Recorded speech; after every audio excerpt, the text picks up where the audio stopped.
If you've ever snapped at your child and then spent hours replaying it in your head, maybe even promising yourself never again, you know the power of mum guilt.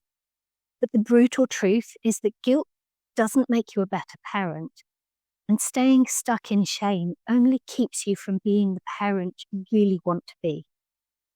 Here's how it usually plays out.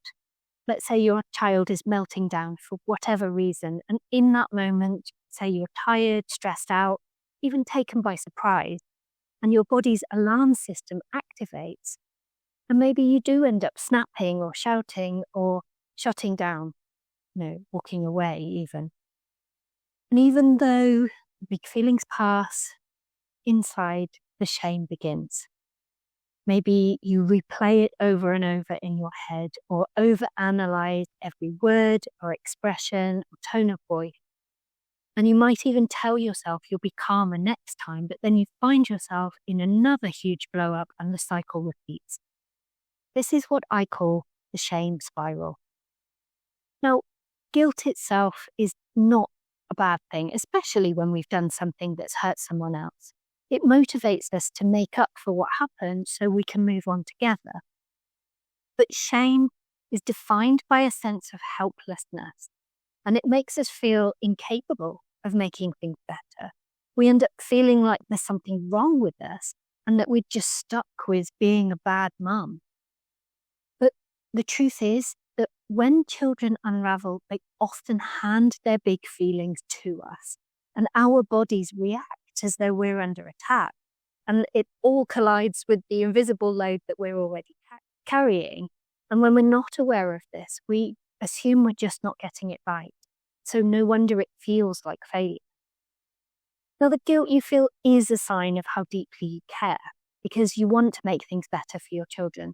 But when they're simply processing their own big feelings, needing you to be the calm, steady shelter, getting stuck in the shame spiral means you can't offer the very repair your child actually needs. So, what can you do about this? Well, first, we need to recognize that your child's big feelings is often not a sign that something has gone wrong. In fact, them pouring their heart out means they feel safe enough with you to let it out. It's a sign that you're needed. Just listening and soothing is enough. And you're not always going to be available to support them in that moment. And if it all gets too much for you and you do end up losing it, that's not the sign you're a bad person. It's usually a sign that you're overwhelmed and running on fumes. But the shame spiral traps you into feeling helpless and thinking you can't do anything. But beating yourself up doesn't strengthen the love in your family. What you need in that moment is repair.